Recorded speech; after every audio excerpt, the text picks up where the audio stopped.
What's up and welcome back to Interpreting the Stars, where today we're talking about a 2006 horror film that I've never seen until now, but I've heard a lot about. It's Hostel.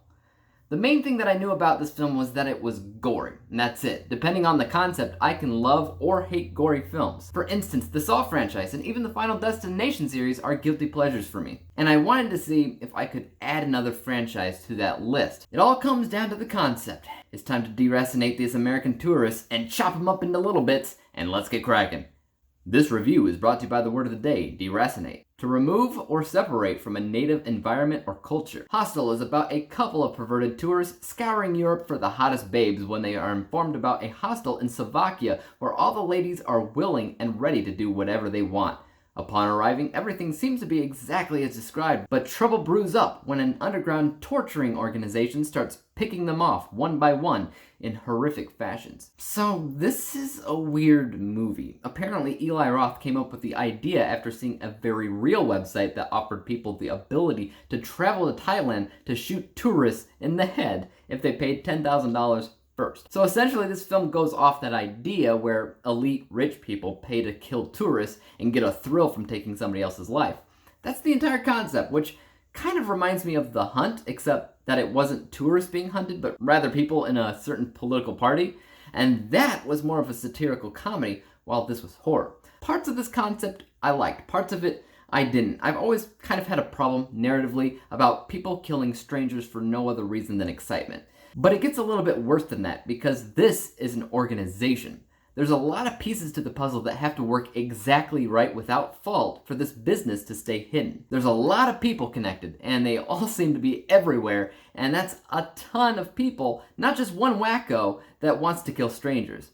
When I think about somebody that just wants to kill, I think of one deranged person, like the Joker, that even the worst serial killers would be afraid of because they're just so unhinged. But it really only works in contrast.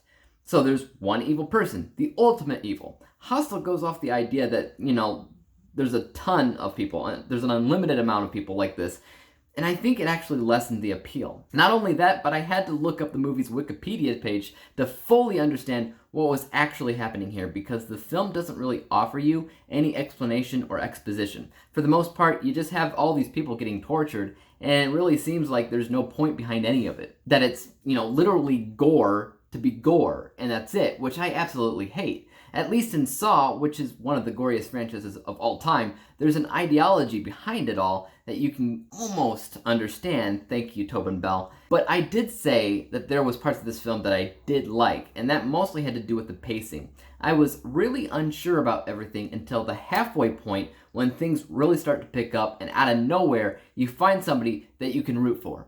I don't necessarily think anybody in this movie is likable, but because there are characters that you hate, the main characters that were initially unlikable become the hero of the story. And that kind of changes your entire experience, and you want to know what'll happen next. You want to know how this thing will turn out. And the end result, it's not bad.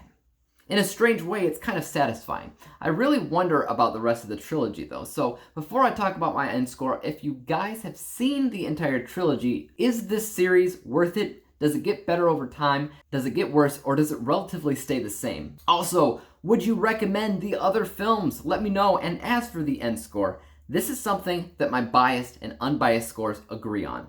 Because technically speaking, not a lot actually stands out as great here other than maybe some of the practical effects when it came down to the gore and the blood. Some of that was very, very good. Some not perfect, but all of it was uncomfortable, which I think was the point. But as far as technicalities go, that was honestly the only thing that impressed me. As far as biased things go, like entertainment, again, I liked certain things about it, but I also didn't like a lot of what was going on too. So both my biased and unbiased scores are 62%. Averaging out everything, obviously, to 62%. 62 out of 100 possible stars, granting Hostel with a letter grade of D. Again, I really do wonder if the rest of the series gets any better. So give me your recommendations down below. As for YouTube, you know what to do. Hit the subscribe button and bell to be notified when I come out with my next review, which is slated to be 2007's 1408, which was a film that I saw in the theater all those years ago, and I have not seen since, but I have been interesting to check out again. So don't miss out, because that'll be interesting, and until then, peace out.